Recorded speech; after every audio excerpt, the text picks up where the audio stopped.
25 anos de um casamento que todos invejavam. O cenário era Paris, a cidade do amor, para celebrar nossas bodas de prata. Mas por trás dos brindes de champanhe e dos hotéis de luxo, escondia-se uma traição tão cruel e perversa que transformou a viagem dos meus sonhos no pior pesadelo da minha vida. Eu achei que conhecia o homem com quem dormia, até descobrir que ele não estava sozinho naquela viagem. Aos 48 anos, Beatriz acreditava que tinha vencido na vida. Ao seu lado, Gustavo, um engenheiro bem-sucedido e o homem que ela chamava de seu porto seguro há 2 décadas e meia. Eles estavam no saguão de mármore de um hotel 6 estrelas em Paris. O cheiro de lírios frescos e o som de um piano ao fundo deveriam ser o prelúdio da perfeição. Gustavo era o marido exemplar. Abria portas, segurava sua mão e mantinha aquele sorriso que ainda fazia o coração de Beatriz acelerar. No entanto, naquela primeira noite, sob o céu cinzento da França, algo parecia fora de prumo. Enquanto Beatriz se arrumava para o primeiro jantar de gala, notou que Gustavo não largava o celular. O brilho da tela refletia em seus olhos uma ansiedade que não condizia com o relaxamento de umas férias. Ele alegava problemas urgentes na empresa, prazos apertados e a pressão dos sócios. Beatriz, acostumada a ser a esposa compreensiva, aceitava as desculpas, mas o instinto, aquele sussurro gelado na nuca que as mulheres tentam ignorar, começou a gritar. No restaurante, entre taças de cristal e pratos assinados por chefes renomados, Gustavo parecia presente fisicamente, mas sua mente estava a quilômetros dali. Ele recebia notificações silenciosas a cada 5 minutos. Em um momento de distração, quando ele se levantou para ir ao banheiro, o aparelho vibrou sobre a mesa. Beatriz não queria olhar, mas o movimento foi involuntário. Na tela, não havia um nome de cliente ou sócio. Havia apenas uma mensagem que dizia: "O perfume que você me deu é delicioso, sinto você em cada gota." O sangue de Beatriz gelou. Ela sentiu o oxigênio faltar no salão luxuoso. Quando Gustavo voltou, sorridente e galante, ela observou como se visse um estranho através de um vidro embaçado. Ele brindou aos próximos 25 anos, mas Beatriz só conseguia pensar em quem teria enviado aquela mensagem. O jantar terminou com um beijo gélido e uma promessa vazia. No fundo de sua mala, escondido entre sedas, Beatriz guardava um presente para ele, mas agora, sua única vontade era descobrir o que mais estava escondido naquela viagem. Ao deitar naquela noite, Beatriz percebeu que Gustavo esperou ela fingir que dormia para se trancar no banheiro com o celular, e o som de sussurros abafados misturados ao barulho da água corrente revelou que a traição já estava ali, dividindo o mesmo teto. O segundo dia amanheceu com uma beleza insultante. O sol batia na varanda do hotel, revelando a Torre Eiffel ao fundo, mas Beatriz sentia-se em um funeral. Gustavo acordou estranhamente carinhoso, cobrindo-a de elogios e sugerindo um passeio de compras pela Avenue Montaigne. Para quem via de fora, eram o casal perfeito da alta sociedade brasileira em solo europeu. Mas Beatriz agora era uma observadora silenciosa. Ela notou que Gustavo insistia para que ela comprasse um vestido específico, algo decotado e vermelho, uma cor que ela raramente usava, mas que ele parecia subitamente obcecado em ver nela. Durante a tarde, enquanto provava roupas em uma boutique exclusiva, Beatriz viu Gustavo se afastar para a área de espera, falando rapidamente ao telefone. Ela saiu do provador sem fazer barulho e o viu entregando uma sacola pequena, de uma joalheria que eles nem haviam visitado juntos, para um mensageiro de luvas brancas. O cartão que acompanhava a joia era pequeno e dourado. Gustavo parecia exalado, com uma respiração pesada e um brilho de luxúria nos olhos que Beatriz não via direcionado a ela há anos. A dor começou a se transformar em uma raiva lúcida. Beatriz não era uma mulher fraca, ela ajudara a construir o império de Gustavo. Ela decidiu que não confrontaria o marido até ter o mapa completo daquela imundície. Naquela noite, eles iriam a uma ópera. Gustavo insistiu que ela fosse com o tal vestido vermelho. No teatro, cercada por peles e diamantes, ela se sentia um troféu de caça. O tempo todo, Gustavo olhava para os camarotes laterais, como se procurasse alguém. No intervalo, ele alegou um mal-estar súbito, pedindo que ela ficasse no lugar enquanto ele buscava um ar. Beatriz esperou exatamente 2 minutos e o seguiu pelas escadarias de veludo. Ela o viu entrar em um corredor privativo, longe dos olhos do público. Escondida atrás de uma coluna, ela testemunhou o início do fim. Gustavo não estava sozinho. Uma mulher jovem, de cabelos escuros e olhar predatório, o aguardava nas sombras. O que Beatriz viu não foi apenas um beijo, mas uma entrega mútua tão intensa que Gustavo parecia ter esquecido que sua esposa estava a poucos metros dali, usando o vestido que ele escolhera para satisfazer um fetiche que envolvia as duas mulheres. A imagem de Gustavo prensando aquela mulher contra a parede da ópera ficou gravada na mente de Beatriz como ferro quente. Ela voltou para o seu assento antes que ele pudesse notar sua ausência. Suas mãos tremiam, mas seu rosto era uma máscara de porcelana. Quando Gustavo retornou, recomposto e com o hálito fresco, ele teve a audácia de pegar na mão de Beatriz e dizer o quanto ela estava deslumbrante. Naquele momento, Beatriz sentiu uma náusea tão profunda que precisou se concentrar em cada respiração para não gritar. O retorno para o hotel foi um exercício de tortura. Gustavo, excitado pelo encontro clandestino, tentou iniciar uma intimidade que Beatriz sempre desejou, mas que agora lhe parecia um estupro emocional. Ele a tocou com uma fome agressiva, mas seus dedos buscavam nela o corpo da outra. Beatriz fechou os olhos e suportou o ato, sentindo cada movimento dele como uma violação. Ele sussurrava palavras de amor enquanto a possuía, mas o nome que ele quase deixou escapar no ápice do prazer não era o dela. No dia seguinte, Gustavo saiu cedo, alegando uma visita a um museu de arquitetura que Beatriz não teria interesse. Foi a oportunidade que ela precisava. Ela já havia memorizado o padrão da senha dele apenas observando o movimento dos seus dedos. Com o tablet que ele deixará carregando, ela mergulhou no esgoto da vida secreta do marido. O que ela encontrou foi muito pior do que uma simples aventura de viagem. Havia uma pasta protegida por criptografia, mas Gustavo, em sua arrogância, usará a data de aniversário do filho deles como senha.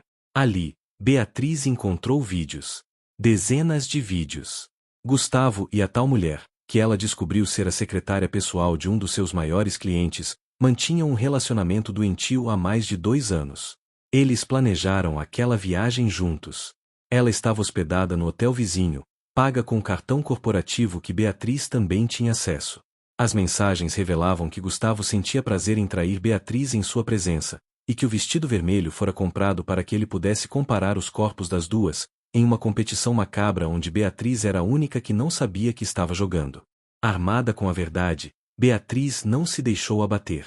Ela era uma mulher de 48 anos com a experiência de quem já enfrentou muitas tempestades. Ela começou a agir com uma frieza cirúrgica. Ela não apenas sabia quem era a amante, mas descobriu que a mulher, chamada Letícia, tinha ambições muito maiores do que apenas ser a outra. Letícia queria o lugar de Beatriz, os bens de Beatriz e o status que o sobrenome de Gustavo proporcionava. Beatriz ligou para o concierge do hotel e, usando seu charme e algumas notas de euro, conseguiu descobrir a reserva de um jantar especial que Gustavo havia feito para aquela noite, em um barco privativo no Rio Sena. Seria o momento oficial da celebração das bodas, mas ela sabia que ele daria um jeito de incluir Letícia na dinâmica, ou encontrá-la logo depois. Em vez de cancelar ou chorar, Beatriz fez sua própria reserva. Ela convidou um antigo contato da época em que trabalhava com eventos, um homem elegante e discreto que vivia em Paris. No jantar, o cenário era de filme, a lua refletida nas águas do Sena, luz de velas e música suave. Gustavo estava nervoso. Ele tentava manter a fachada, mas olhava constantemente para o cais. Em certo ponto, o barco parou para pegar convidados extras de um grupo de turismo de luxo. Entre eles, lá estava ela. Letícia subiu a bordo com um vestido idêntico ao de Beatriz, apenas em um tom de preto fúnebre. O olhar de deboche que a jovem lançou para a esposa traída foi como um tapa. Gustavo fingiu surpresa, apresentando Letícia como a funcionária do cliente que por coincidência estava na cidade. O jantar tornou-se uma cena de horror psicológico. Gustavo sentava-se entre as duas, tocando o joelho de Beatriz por cima da mesa e, por baixo, mantendo o pé entre as coxas de Letícia. Ele se deliciava com o perigo, com a humilhação silenciosa que impunha a esposa. Beatriz, no entanto, mantinha o sorriso, conversando sobre os 25 anos de cumplicidade, enquanto filmava cada movimento por baixo da toalha com uma câmera minúscula escondida em seu broche. A humilhação atingiu o ápice quando Gustavo se levantou para um brinde e, com a voz embargada de falsa emoção, entregou a Beatriz uma caixa de joias, enquanto por baixo da mesa, entregava a Letícia a chave da suíte principal onde ele e Beatriz dormiriam naquela noite. Beatriz permitiu que o teatro continuasse até o fim do jantar. Ao voltarem para o hotel, Gustavo alegou que precisava finalizar um relatório no bar do lobby e que subiria em breve. Beatriz subiu sozinha. Ela entrou no quarto e não acendeu as luzes. Ela sabia o que ia acontecer. Cerca de 20 minutos depois, o som da fechadura eletrônica ecoou. Mas não era Gustavo. Era Letícia, usando a chave que receberá no barco. A amante entrou no quarto exalando confiança, despindo-se enquanto caminhava em direção à cama, acreditando que Gustavo a estaria esperando para uma noite de depravação no leito conjugal. Quando Letícia se jogou nos lençóis de linho, Beatriz acendeu o abajur. O grito da jovem foi abafado pela mão firme de Beatriz, que se aproximou com uma calma aterrorizante. Beatriz não bateu nela. Ela apenas mostrou o tablet com todos os vídeos e provas que coletara. Ela explicou, em tom baixo e gélido, que já havia enviado tudo para a esposa do sócio de Gustavo e para o conselho da empresa. O pânico nos olhos de Letícia era gratificante. A vencedora agora percebia que sua carreira e sua reputação estavam sendo incineradas em tempo real. Nesse momento, Gustavo entrou no quarto. Ele parou na porta, vendo a esposa e a amante frente a frente. A máscara caiu por completo. Ele não pediu desculpas. Ele explodiu em uma fúria narcisista, xingando Beatriz de nomes imundos, dizendo que ela era uma mulher seca, ultrapassada e que ele merecia a carne fresca que Letícia oferecia. Ele tentou avançar em Beatriz para tomar o tablet, mas ela recuou, segurando um abridor de cartas pesado que estava sobre a escrivaninha. A briga escalou para agressões verbais violentas. Gustavo gritava que o dinheiro era dele, que Beatriz não passava de uma empregada de luxo e que ele a deixaria na rua da amargura. Ele começou a quebrar os objetos do quarto, jogando as taças de cristal contra as paredes, enquanto Letícia chorava em um canto, percebendo que o barco estava afundando. Beatriz apenas assistia à destruição, sabendo que cada objeto quebrado era uma prova a mais contra ele. No meio do caos, Gustavo cometeu o erro fatal de avançar sobre Beatriz com as mãos no pescoço dela, sem perceber que, no corredor, a polícia francesa, chamada pelo hotel devido aos ruídos, já estava derrubando a porta. A prisão de Gustavo em solo estrangeiro foi o começo do seu desmoronamento público. Beatriz, com o pescoço marcado e os olhos cheios de uma determinação inquebrável, prestou queixa por agressão e tentativa de estrangulamento. No consulado, ela agiu com a rapidez de quem não tinha mais nada a perder. Enquanto Gustavo mofava em uma cela fria, esperando a fiança, Beatriz limpou as contas conjuntas e transferiu os investimentos para contas em paraísos fiscais que ela mesma havia mapeado meses antes, prevendo uma crise. Ela não parou por aí. Beatriz enviou um comunicado oficial para todos os contatos profissionais e familiares, anexando as fotos da traição e o relatório médico da agressão. Em menos de 12 horas, o nome de Gustavo estava na lama. Os filhos do casal, já adultos, ligaram em prantos, e Beatriz, com uma voz firme que eles nunca tinham ouvido, explicou que o pai que eles conheciam nunca existiu. Ele era apenas um ator que se cansou do papel. Letícia foi demitida por justa causa antes mesmo de conseguir um voo de volta para o Brasil. Sem o apoio financeiro de Gustavo e com o rosto estampado em grupos de mensagens como a destruidora de casamentos, ela se viu sozinha e sem recursos em Paris. Gustavo, finalmente solto após pagar uma fortuna em honorários advocatícios, tentou procurar Beatriz. Ele estava desgrenhado, com as roupas rasgadas e o olhar de um homem derrotado. Ele tentou a tática do arrependimento, ajoelhando-se e chorando, dizendo que fora um lapso causado pelo estresse. Beatriz o recebeu no saguão do hotel, cercada por seguranças. Ela não derramou uma única lágrima. Ela apenas entregou a ele uma sacola de lixo com o que sobrara de suas roupas picadas e um documento de divórcio onde ele abria mão de 80% do patrimônio em troca dela não levar adiante o processo criminal na França, que o impediria de exercer sua profissão. Ele assinou, tremendo, sob o peso da humilhação pública. Enquanto Gustavo saía do hotel carregando seu lixo, Beatriz subiu para a suíte, abriu uma garrafa do champanhe mais caro da adega e percebeu que a viagem de bodas de prata tinha sido, na verdade, o seu melhor investimento de liberdade. Uma semana depois, Beatriz estava em uma praia isolada na Grécia, longe de Paris, longe do Brasil e, principalmente, longe da sombra de Gustavo. O divórcio foi finalizado com uma velocidade impressionante, graças às provas irrefutáveis de adultério, desvio de verbas e agressão física. Ela agora era dona de sua própria vida e de uma fortuna que lhe garantia conforto pelo resto de seus dias.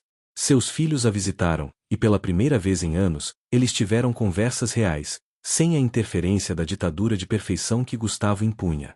Gustavo tentou se reconstruir com Letícia, mas sem dinheiro e com a reputação destruída, o amor deles evaporou em poucos meses. Ele acabou vivendo em um apartamento de quarto e sala, trabalhando como consultor autônomo para pequenas empresas, longe do glamour que tanto prezava. Letícia desapareceu, voltando para sua cidade natal no interior, fugindo das piadas e do julgamento que sua ambição desenfreada provocara. Beatriz olhava para o mar Egeu e sentia-se jovem novamente. Os 48 anos não eram o fim, mas o começo. Ela aprendeu que a traição de Gustavo não foi sobre a falta de valor dela, mas sobre o vazio incurável dele. Ela não guardava ódio, o ódio é um vínculo, e ela não queria mais nenhum laço com aquele homem. Ela guardava a lição. O perfume que ela usava agora era um que ela mesma escolhera, não para agradar alguém, mas para se sentir viva. A jornada que começou com um brinde falso em Paris terminou com um sorriso genuíno sob o sol grego. Beatriz olhou para a aliança de ouro que ainda estava em sua bolsa. Ela caminhou até a beira de um penhasco, observando o azul infinito do mar. Sem hesitar, ela lançou a joia nas profundezas, vendo-a brilhar uma última vez antes de desaparecer para sempre.